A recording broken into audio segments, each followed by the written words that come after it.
कशमल उखाड़ा जा रहा है सर, वो तो एक ऐसी संजीवनी बूटी है एक तरह की, जिसकी अवधि में आपको कोई रेवेन्यू नहीं मिल रहा है। वो तो तथाकथित ठेकेदार जो है वो अलग अलग स्टेटों से आए, उन्होंने वहां पर बंदे मैनेज किए, कहा तो ये फॉरेस्ट डिपार्टमेंट ने कि हमने उनको लाइसेंस दिए हैं जो अपनी प्राइवेट लैंड पे जो है वो कशमल उखाड़ रहे हैं, लेकिन वो सारे जंगलात से लेकर के जा रहे हैं। और आप लोग जो हैं उनकी नकल मार रहे हैं जिन्होंने कभी किसी की नकल मारी थी। हिमाचल प्रदेश बोर्ड अपने आप में सक्षम बोर्ड है जो आपको अच्छी शिक्षा जो है वो इम्पार्ट कर सकता है। यहां पर हमने देखा सीबीएसई के पढ़े हुए भी विधायक हैं, आईसीएसई के पढ़े हुए भी विधायक हैं, लेकिन हमने तो नहीं देखा कि उनको बड़े सुर्खाब के फर लगे हुए हैं और जो वो डिबेट करते हैं उस डिबेट में हम लोग नहीं शामिल हो सकते। हम तो सरकारी स्कूलों के पढ़े हुए हैं, माननीय स्पीकर साहब खुद यहां बैठे हुए हैं। मेरा मानना यह है सर, हम अपने संस्थानों को जो है वो निकम्मा और नकारा कर रहे हैं। अभी हम बजट पे भी चर्चा करेंगे आगे जाकर के, लेकिन क्या बजट पेश करेंगे हम, अब चिंता का विषय ये भी हुआ है, रिसोर्सेज ही नहीं है हमारे पास। अपने फेलियर्स को दूसरों पे थोप देना, ये कहां का जस्टिस है, कहां का न्याय है। साउथ वालों का कहना है कि सबसे ज्यादा अगर कर जो है एकत्रित करते हैं वो हम लोग करते हैं। देश में जितना कर एकत्रित होता है उसका 50% हम लोग देते हैं। नॉर्थ के लोग भी कंट्रीब्यूट करते हैं, लेकिन जिस एवज में हम लोग फंड जो है वो भारत सरकार या केंद्र को भेजते हैं उस एवज में वो रिटर्न में नहीं आता। साउथ में आप तमिलनाडु को ले लो, आंध्रा को, जहां इनकी सरकार है जिन्होंने खुल के मुखालफत करी है कि ये चीज नहीं होनी चाहिए, आरडीजी वगैरह, वो ठीक कह रहे हैं कि उन्होंने जब शुरू में आरोप लगाया कि आप तो पॉपुलेशन बढ़ा रहे हैं, आपके यहाँ चुनाव होते हैं तो जातिगत होते हैं, आपने यूपी बिहार, उसका उदाहरण उन्होंने उस ब्लॉग में दिया है। हमने अखबारों का पेज जो है वो बना देते हैं कि पेड़ों का बड़ा अवैध कटान हो रहा है। एक स्टेटमेंट मेरी तरफ से आएगी, एक तरफ उधर से आएगी, और जो लोग इतनी मौज के साथ पेड़ काट रहे हैं वो ये नहीं समझ पा रहे हैं ये जो जलवायु परिवर्तन भी हो रहा है। अभी आप देखो, शिमला जब मैं पिछली बार आया हफ्ता भर पहले तो टी शर्ट में हम लोग घूम रहे थे, और जब अभी आए हैं तो लोगों को बड़े ओवरकोट पहनने पड़ रहे हैं। कि हिमाचल जैसी सरकारों ने, मतलब हम जैसे लोगों ने कभी सोचा ही नहीं कि जिस दिन वो फंड खत्म हो जाएंगे या बंद कर देंगे। अलार्मिंग स्थिति तो जीएसटी लागू होने के बाद आप लोगों को दे ही दी गई थी कि भाई धीरे धीरे धीरे धीरे ये खत्म हो जाएगी कहानी। फिर इतना उहापू क्यों, फिर काहे को हम लोगों को बलगरा रहे हैं। बस अब ये मुक्ता साल है ये भी, और अगले साल तो चुनावों की रणभेरी बच जाएगी। तो फिर हम कब करेंगे ये व्यवस्था परिवर्तन जो सो कॉल्ड आप लोगों ने कहा हुआ है कि आपने तो रोस्टर को भी खत्म करना शुरू कर दिया। आप देखो ना, आपने जो है वो पटवारियों को जो फॉर्में भरवाई सभी से एक ही मुश्त में 800 रुपए ले लिया। भाई आप तो संविधान को भी नकार रहे हैं। मैं कल सुन रहा था वो बाबा साहब भीमराव अंबेडकर की बड़ी कल्पना कर रहे थे उधर से, मतलब कैसा बाबा साहब, मतलब शोषण तो हर तरह का जो है वो आपके समय में ही हो रहा है। घूम फिर के चाहे डिप्टी साहब आए चाहे और लोग आए, सारे सीएम साहब, डिप्टी सीएम साहब, ये सब आरडीजी पे ही आ जाते हैं। तो आरडीजी का फंडा ही क्लियर करना बड़ा जरूरी है, तो थोड़ी सी रोशनी में उसी पे ही डाल देता हूँ। हुआ क्या है कि जब से हिंदुस्तान आज़ाद हुआ है, हिंदुस्तान की आज़ादी के बाद जिस तरह से ये रेवेन्यू डेफिसिट ग्रांट की मांग करते हैं, या जो हमारी जैसी स्टेटें बनी, भारत सरकार ने उस टाइम सोचा था कि जो आर्थिक तरीके से राज्य जो हैं वो स्वावलंबी नहीं हो सकते या अपने लिए इनकम के रिसोर्सेज जो हैं वो अभी जनरेट नहीं कर सकते, उनके लिए हम कुछ ना कुछ कंपनसेट करते रहेंगे, ऐसा उन्होंने तब कहा था। लेकिन ये 40 सालों का अरसा ऐसा रहा। मैं एक वो इकोनॉमिक ब्लॉग किसी व्यक्ति ने जो है अपलोड किया था, उसको ढंग से मैंने सुना और देखा, तो उसने बड़ा शानदार कहा। उसमें उन्होंने कहा कि अब जैसे हमारे यहाँ हिमाचल में मिड डे मील शुरू हुआ 2003-2004 के समय में, और 1995 से ये कवायद शुरू हुई थी राष्ट्रीय स्तर से ये मिड डे मील की, मैं एक उदाहरण के रूप में दे रहा हूँ। लेकिन के कामराज करके एक चीफ मिनिस्टर हुए तमिलनाडु के, उन्होंने जो है वो 1956 में जो है वो इसकी शुरुआत कर दी थी। देखो, अब जो विजनरी लीडर होते हैं या जो विजनरी स्टेटें होती हैं वो शुरू से ही व्यवस्थाएं खड़ी करनी शुरू कर देती हैं। हम सब लोग अपना अपना घर चलाते हैं, मतलब अड़ोस पड़ोस में हमारी मान्यता हो इसके लिए हम संघर्ष भी करते हैं, लेकिन हम अपने लाइफस्टाइल को उतना ही रखते हैं जितना मतलब जरूरत होती है। तो मैं जो के कामराज जी की बात कर रहा था, उन्होंने इसीलिए मिड डे मील स्कूलों में शुरू किया। उनको लगा कि आने वाले समय में अगर मान लो बच्चे आज स्कूलों में नहीं जाएंगे तो वो हमें लेबर के ही लोग मिलेंगे, लेबरर ही मिलेंगे। ये जो आरडीजी की बात ये लोग कर रहे हैं, भारत सरकार ने कई जगह पर, मतलब ये तो जब 15 फाइनेंस लागू हुआ उस टाइम से ही मूल्यांकन शुरू हो गया था। नॉर्थ और साउथ का आपने झगड़ा सुना होगा, नॉर्थ स्टेट साउथ स्टेट्स का झगड़ा, वो फाइनेंशियल क्राइसिस पे है उनका। साउथ वालों का कहना है कि सबसे ज्यादा अगर कर जो है एकत्रित करते हैं वो हम लोग करते हैं। देश में जितना कर एकत्रित होता है उसका 50% हम लोग देते हैं। नॉर्थ के लोग भी कंट्रीब्यूट करते हैं, लेकिन जिस एवज में हम लोग फंड जो है वो भारत सरकार या केंद्र को भेजते हैं उस एवज में वो रिटर्न में नहीं आता, तो हमें जो है वो लॉसेस हो रहे हैं। 50% के एवज में हमें 30% ही रिटर्न में आ रहा है। तो उन्होंने उस टाइम सामाजिक, आर्थिक और अन्य तरीकों से ही आरोप लगाए नॉर्थ के लोगों पे कि हम लोग देखो, जो शुरू में इकट्ठे ही आजाद हुई सारी स्टेटें, पूरा देश इकट्ठा आजाद हुआ, लेकिन कुछ तथाकथित जो पॉलिटिशियंस या कुछ सरकारें थी उन्होंने इनिशिएटिव्स लिए और अपनी अपनी स्टेट्स खड़ी करनी शुरू कर दी। साउथ में आप तमिलनाडु को ले लो, आंध्रा को, जहां इनकी सरकार है, जिन्होंने खुल के मुखालफत करी है कि ये चीज नहीं होनी चाहिए आरडीजी वगैरह, वो ठीक कह रहे हैं कि उन्होंने जब शुरू में आरोप लगाए कि आप तो पॉपुलेशन बढ़ा रहे हैं, आपके यहाँ चुनाव होते हैं तो जातिगत होते हैं, आपने यूपी बिहार, उसका उदाहरण उन्होंने उस ब्लॉग में दिया है। तो वो उसमें कह रहे थे कि भाई तुम जो है वो अगर 100 रुपए दे रहे हो भारत सरकार को, हम भी 100 रुपए दे रहे हैं, उस 100 रुपए की एवज में हमें 15 रुपए रिटर्न में आ रहे हैं और तुम लोगों को 178 रुपए आ रहे हैं, तो ये अव्यवस्था मतलब पूरे अब इसमें नहीं होनी चाहिए। तो उन्होंने कहा कि भाई इसमें आपको बदलाव करने पड़ेंगे। तो ये भारत सरकार पे शुरू से ही प्रेशर था। अब ये जो 17 स्टेटें जो आरडीजी फीड कर रहे हो, जो जिनकी फीडिंग हो रही थी आरडीजी के तहत, यहां पर हमसे बड़ी गलतियां हो गई हैं। अब जो मैंने शुरू में, हमने पूर्व के भी अपने भाषणों में यहां हाउस में भी कहा है कि हम लोग सच्चाई में सीरियसली रिसोर्सेज को खड़ा करने के लिए काम ही नहीं कर रहे हैं। कई उदाहरण दिए, अभी जैसे आज का रिसेंटली चला हुआ, हमने अखबारों का पेज जो है वो बना देते हैं कि पेड़ों का बड़ा अवैध कटान हो रहा है। एक स्टेटमेंट मेरी तरफ से आएगी, एक तरफ उधर से आएगी, और जो लोग इतनी मौज के साथ पेड़ काट रहे हैं वो ये नहीं समझ पा रहे हैं ये जो जलवायु परिवर्तन भी हो रहा है। अभी आप देखो, शिमला जब मैं पिछली बार आया हफ्ता भर पहले, तो टी शर्ट में हम लोग घूम रहे थे, और जब अभी आए हैं तो लोगों को बड़े ओवरकोट पहनने पड़ रहे हैं। तो ये कारण एक वो भी है, लेकिन हम इसको, क्योंकि मैं बोल रहा हूं, बीजेपी का विधायक है इसीलिए बोल रहा है, सरकार नहीं सुनेगी, ऐसा जैसा उधर के लोग कह रहे हैं कि भाई तुम बोल रहे हो इसीलिए हम बोल रहे हैं, आप नहीं सुन रहे हो।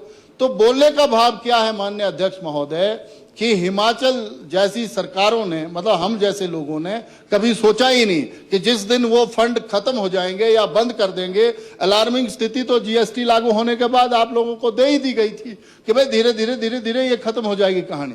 फिर इतना उहापू क्यों, फिर काहे को हम लोगों को बलगरा रहे हैं कि भाई फंड वो हो गया, इसीलिए बेरोजगार जो पिछले 3-4 सालों में इस राह में आपकी तरफ देख रहे हैं कि हमें जॉब्स मिलेंगी, वो आप क्रिएट नहीं कर पा रहे हैं।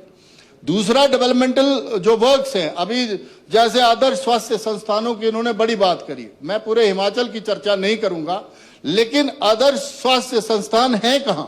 आपने कई बार मसला उठाया माननीय अध्यक्ष महोदय कि चंबा हमारा मेडिकल कॉलेज है, लेकिन वहां पर जो स्वास्थ्य सुविधाएं होनी चाहिए वो रेफरल मेडिकल कॉलेज बन करके रह गया। अभी इन्होंने कहा कि हमने 175 करोड़ रुपए दिए, जो कि शुरू में दे देने चाहिए ताकि जो ब्लॉक एक रुका हुआ है वो बन जाता। दूसरा, जैसे मैं चुरा विधानसभा क्षेत्र से आता हूं, मैंने शुरू में कहा कि हमारा सिविल हॉस्पिटल तीसा बहुत अच्छा चलता रहा है, लेकिन अब वहां पर जो है वो 3-4 ही डॉक्टर और 53 पंचायतें हमारी वहां फीड होती हैं। अब आदर्श स्वास्थ्य संस्थान आप खोलें ना खोलें वो कोई बहुत बड़ा वो नहीं है, लेकिन जो वेलफेयर स्टेट होने के नाते हमारा जो दायित्व बनता है टुवर्ड्स द पब्लिक, वो तो हम लोगों को निभाना चाहिए, वो नहीं निभा पा रहे हैं। अपने फेलियर्स को दूसरों पे थोप देना, ये कहाँ का जस्टिस है, कहाँ का न्याय है? तो मेरा मानना यही है माननीय अध्यक्ष महोदय कि माननीय राज्यपाल साहब ने जब अपना अभिभाषण यहाँ शुरू किया या उनको कॉपी दी गई होगी, तो उनको लगा कि कुछ तो जो उन्होंने यहाँ पर अपने तरफ से एक्सपंज कर दिया कि मैं नहीं बोल सकता, ये संवैधानिक संस्थाओं पर है। लेकिन कुछ चीजें ऐसी हैं जिनको हम लोगों को अब सोचना ही चाहिए। हम लोग जो है, मैं बड़े उसमें कह रहा हूं, अभी हम बजट पे भी चर्चा करेंगे आगे जा करके, लेकिन क्या बजट पेश करेंगे हम, अब चिंता का विषय ये भी हुआ है। रिसोर्सेज ही नहीं है हमारे पास। हमने इंडस्ट्रियों को जो है उस तरह से खड़ा ही नहीं होने दिया। अभी ये कह रहे थे सीबीएसई के बारे में, बड़ी छाती पीट रहे हैं अपने शिक्षा मंत्री महोदय, आप क्या कर रहे हैं। मैं एक ही उदाहरण देकर के ये सीबीएसई के उसको भी फेल कर देता हूं। हमारा government model senior secondary school Banjaradu Tissa, शानदार स्कूल, 1200 की स्ट्रेंथ, मतलब इतना शानदार। वहीं से पढ़ करके हमारे कई आईएएस निकले, कई एचएएस निकले। मैं भी भाषण दे पा रहा हूं तो मैं भी उसी स्कूल से पढ़ा हूं। लेकिन अब स्थिति उस स्कूल की ऐसी आ गई कि जब आपने सीबीएसई सिर्फ जिल्द बाहर का गत्ता ही बदला है, अंदर का सामान तो वही है, आप ही तो किताबें छाप के दे रहे हैं। बोर्ड आपने खत्म करना शुरू कर दिया अपना। क्या लाभ है उस चीज का? आप उसमें सिलेबस, अपना सिलेबस, एससीईआरटी सोलन हमारी क्या कर रही है, हमारा डायरेक्टरेट एजुकेशन क्या कर रहा है। आप जो है वो सीबीएसई तो 4 लोगों ने शुरू की थी यहाँ राजस्थान में, और वो भारत सरकार को अच्छी लगी, उन्होंने अडॉप्ट कर लिया उनका सिलेबस, और वो उन्होंने आगे जा करके एक नोटिफिकेशन के आधार पर आईसीएसई भी शुरू कर दी। और आप लोग जो हैं उनकी नकल मार रहे हैं जिन्होंने कभी किसी की नकल मारी थी। हिमाचल प्रदेश बोर्ड अपने आप में सक्षम बोर्ड है जो आपको अच्छी शिक्षा जो है वो इम्पार्ट कर सकता है। यहां पर हमने देखा सीबीएसई के पढ़े हुए भी विधायक हैं, आईसीएसई के पढ़े हुए भी विधायक हैं, लेकिन हमने तो नहीं देखा कि उनको बड़े सुर्खाब के फर लगे हुए हैं और जो वो डिबेट करते हैं उस डिबेट में हम लोग नहीं शामिल हो सकते। हम तो सरकारी स्कूलों में पढ़े हुए हैं, माननीय स्पीकर साहब खुद यहां बैठे हुए। मेरा मानना यह है सर, हम अपने संस्थानों को जो है वो निकम्मा और नकारा कर रहे हैं। फॉरेस्ट डिपार्टमेंट में इतना अवैध कटान हुआ, मतलब फॉरेस्ट डिपार्टमेंट में इतना अवैध कटान हो रहा है कि आपको उसको रोकना चाहिए। ये मैं शुरू में भी कह गया।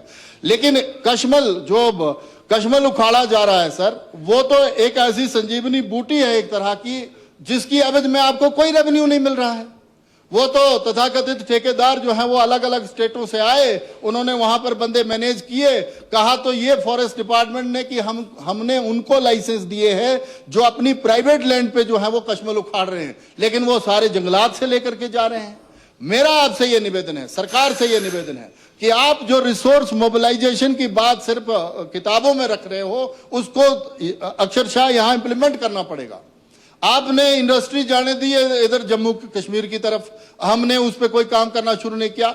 मेरा शिक्षा मंत्री जी से यह निवेदन है, अगर आपको यह सीबीएसई लागू करनी है, बंजराड़ू तो बड़ा अच्छा स्कूल चला है हमारा, मैं आपसे यह निवेदन कर रहा हूं, आप करो कोई हिमगिरी का हमारा स्कूल, आयल का स्कूल, झज्जा का, सनवाल का, इधर चांजू का, चरड़ा का, या लास्ट माणी मसरूण झुलाड़ा का, टिकरी का, कहीं का भी करो, लेकिन उसको काहे को खराब कर रहे हो जो अच्छा स्कूल चला हुआ है। यही आदर्श स्वास्थ्य संस्थान की बात है। एक आदर्श स्वास्थ्य संस्थान जो है वो सर हमारा तीसा चलता था, उसको भी खराब कर दिया। अब 2 पीएचसी उस टाइम हमने बामुश्किल माननीय ठाकुर जयराम जी की ब्लेसिंग से हमने खोली थी। हम लोग अब गप्पों के लिए तो गप्पे मार देते हैं, लेकिन प्रैक्टिकली हम क्या दे रहे हैं। अभी हमारी सड़क जो है वो आज भी बंद है, तीसा सड़क। जैसे ही थोड़ी बारिश हो रही है, चांजू नाला, शरेला नाला, ऐसे कई नाले हैं। ये जो पीडीएनए का पैसा आया आपका, अभी हमारे पीडब्ल्यूडी मिनिस्टर साहब नहीं है यहाँ पर, पीडीएनए में इतनी बंदरबांट हो रही है कि जो आपके ठेकेदार बड़े जमाने से बेचारे दुखी थे, इस अफसोस में थे कि हमें कोई काम नहीं मिला, ये नहीं मिला। 3.5 साल में पीडीएनए का पैसा आया, उन्होंने आनंद फानन में रातों रात टेंडर लगाए और ऐसी ऐसी जगह पे डंगे लगा रहे हैं जनाब कि आपने खुद भी देखा होगा जहां जरूरत ही नहीं है। हमारे कई इलाके ऐसे हैं जहां पर अभी भी सड़कें जो है वो पूर्णतः खुली नहीं है, उस पर काम करें हम लोग। तो मेरा मानना यह है माननीय अध्यक्ष महोदय कि जो माननीय राज्यपाल साहब ने यहाँ पर ये जो अभिभाषण दिया, हम लोगों को बाकी बातें हम आपका जब आप बजट पेश करेंगे उसके बाद कहेंगे, क्योंकि ये सेकंड लास्ट बस अब ये मुक्ता साल है ये भी, और अगले साल तो चुनावों की रणभेरी बच जाएगी। तो फिर हम कब करेंगे ये व्यवस्था परिवर्तन जो सो कॉल्ड आप लोगों ने कहा हुआ है। तो मेरा मानना यह है कि आप जो है वो एक तो ये आरडीजे वाला रोना रोड छोड़ दो, मैं आपको वो सारी वो दे दूंगा जिसमें कई बार साउथ के लोगों ने कहा है कि भाई तुम लोग ये कर रहे हो, ये खत्म करो, तुम पॉपुलेशन कंट्रोल नहीं करते, तुम खाम-खा के फ्री वीज खत्म नहीं करते, मुफ्त की स्कीमें चलाना, ये 1500 वाला ड्रामा, उसका ड्रामा, उसका, अब ये इसकी जरूरत नहीं रही है। मैं रियलिटी बता रहा हूं। लोग, युवा लोग जो अपनी लाइब्रेरियों में पिछले कई सालों से जो है वो 2 मिनट सर, 2 मिनट सर, कई अभी थोड़ा वो बस हो गया कई सालों से वहां पर हैं और इस आस में है, आपसे ये उम्मीद लगाए हुए हैं युवा लोग कि आप जो है वो सरकारी नौकरियां जो है वो एडवर्टाइज करने के बजाय सच में इंप्लीमेंट करोगे। रोज ही ये जो कल दीपराज जी ने विषय रखा था वो बड़ा संगीन विषय है कि आपने तो रोस्टर को भी खत्म करना शुरू कर दिया। आप देखो ना, आपने जो है वो पटवारियों को जो फॉर्में भरवाई, सभी से एक ही मुश्त में 800 रुपए ले लिया। भाई आप तो संविधान को भी नकार रहे हैं। मैं कल सुन रहा था वो बाबा साहब भीमराव अंबेडकर की बड़ी कल्पना कर रहे थे उधर से, मतलब कैसा बाबा साहब, आप तो जो इंप्लीमेंट करने जा रहे हैं, हमने तो आउटसोर्स का भी मैंने तो विरोध किया है, पता नहीं बाकी लोग करते नहीं करते हैं, वहां भी रोस्टर नहीं होता। और जो रियलिटी है, जो सच्चाई है ग्रास रूट की, मतलब शोषण तो हर तरह का जो है वो आपके समय में ही हो रहा है। तो मेरा ये माननीय अध्यक्ष जी ये निवेदन है, आग्रह है, लेकिन जो ये अभिभाषण माननीय राज्यपाल जी से जो पढ़ा उन्होंने या नहीं पढ़ा, उसका मैं समर्थन करने में असमर्थ हूं। धन्यवाद। Thank you.